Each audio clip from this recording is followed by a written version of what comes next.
Welcome back. The strained relationship between the Israelis and Palestinians only intensified this week. Israeli forces carried out airstrikes targeting Hamas strongholds in Gaza. And Hamas, the Islamic militant group, has hit back with long-range rockets across Israel.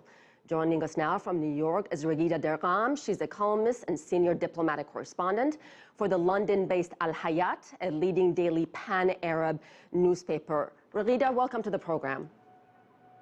Thank you very much. Prime Minister Netanyahu says Hamas is intentionally putting women and children in harm's way. Let's listen, and I'll get your reaction afterwards. We'll continue to protect our civilians against Hamas attacks on them. Now, Hamas, by contrast, is deliberately putting Palestinian civilians into harm's way. It embeds its terrorists in hospitals, in schools, in mosques, apartment buildings throughout the Gaza Strip. Hamas is thus committing a double war crime. It targets Israeli civilians while hiding behind Palestinian civilians. So, Raghida, is Hamas using civilians as human shields?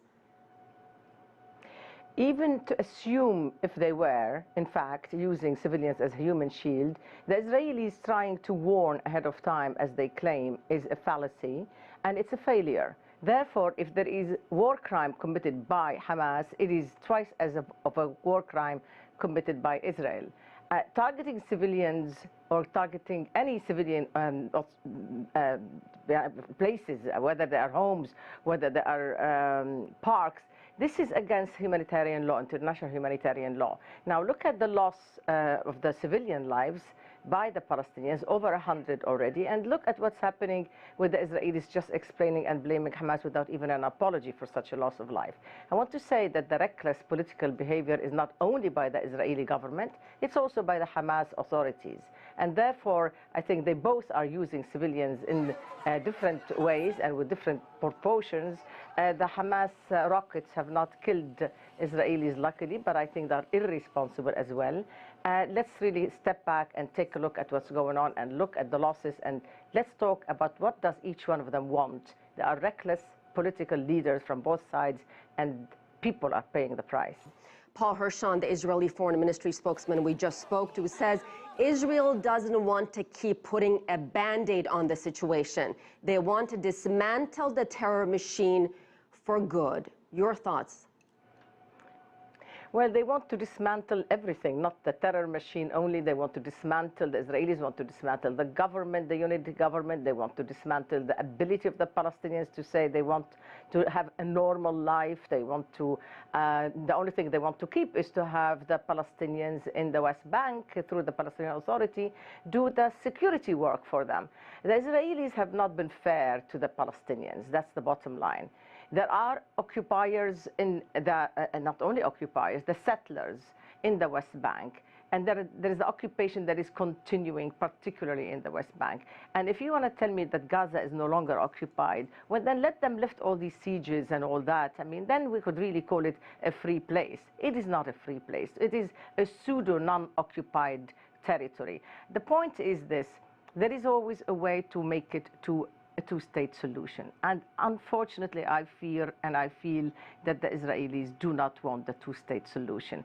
Now, as I said, if the idea of Israel was to smash Hamas in the West Bank, fine, let's just say Hamas deserves it because they went a bit too far, they're not playing clean with them, and because let's also remember that Israel created Hamas to begin with, to undermine the PLO, if you would remember. But let's suppose they succeeded at that. Well, stop it then. There is no reason to go on killing the Palestinians in Gaza. And just because Mr. Netanyahu has to make a point, and by the way, we're not very sure that his military commanders really agree with him that he should go on with the operation until completed, even against President Obama's attempts to have a ceasefire. And Israel says its beef is not with the Palestinian people, it's with Hamas. Israel is under attack. Does Israel, in fact, have the right to defend itself? Look, Israel, and I said earlier, the rockets that Hamas is shooting at the Israelis from Gaza are not condoned. They should not be condoned. I personally think it is a very bad political decision, not only bad acts of, in absolute, the killing, the targeting of people, of civilians on any of the sides is condemnable. So let me make clear on that. So I'm not defending the rockets by Gaza, by Hamas from Gaza. But again, take a look at the Israeli response. It's totally disproportionate. I mean, this is a country that is saying, well, you bully me, you, an organization I consider terrorist, well, I'll show you how terroristic I can get about it. And that is just really unfortunate for a country that claims to be a democracy, that claims to want peace, that claims all of these things, and in fact just does not deliver on this. So I am sorry if Mr. Netanyahu feels that he wants to teach Hamas a lesson, and he every now and then he says these rockets are coming from Iran. Well, if he has a fight with Iran, just have it with Iran. And if the Iranians want to use Hamas to make a point with the Israelis, they're also to be condemned, because they're not using their own people.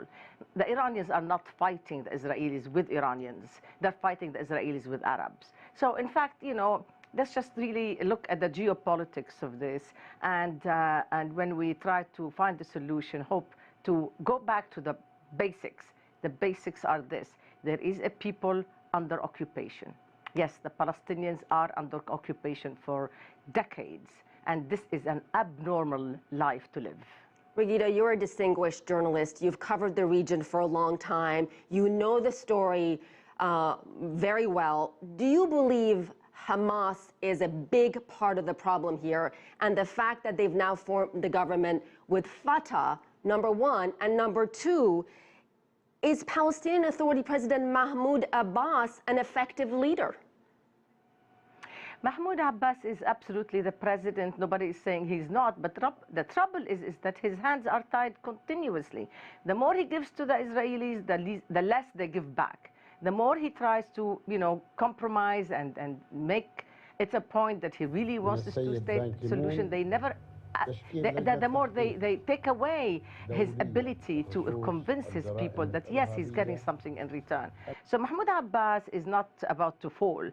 He's not going to be able to give up the unity government immediately. It eventually may happen that the government, that the participation of Hamas in that government will cease, but it's not going to happen overnight. He is speaking, and they are speaking amongst the Palestinians about going to the ICC, the International Criminal Court, and that is their right to go to put the occupation altogether on trial, to put the behavior of the Israeli, whether it is war crimes or crimes against humanity, on trial and under the auspices of the international law. But I don't think he's going to do that right away. I'm sure he's going to be pressured by the Americans. He's going to be pressured by everyone else. The fact of the matter is that he has been weakened as a leader of the Palestinians because of the acts of the Israeli government, not only because of the behavior of Hamas. And we talked about the Palestinian people, the plight for them, the people living in Gaza in such a small space, 1.6 million Palestinians living there in terrible conditions. So when these attacks happen by Israel, is there a bomb shelter for them to go to? Where can they run and hide? It is a very crowded place, as you know, and it is a very painfully poor place. Gaza is filled with children. Gaza is probably the place where you have more children than anywhere else in such a small area. Poverty, inability to make their own decisions under, the bullying of different politicians. Yes, of course, there has to be a relief. I mean, the first relief for the people of Gaza would be for the Israelis to stop bombing, naval bombing and airstrikes, and it will be the Israelis to stop, the encirclement of Gaza all the time. I mean, this is an abnormal way to say that they are free, they are not under occupation, when they are not free for going in and out of this piece of land that is called Gaza. So I think, the international community is rather frightened because this could spill out, that there could be an escalation on the borders with Lebanon.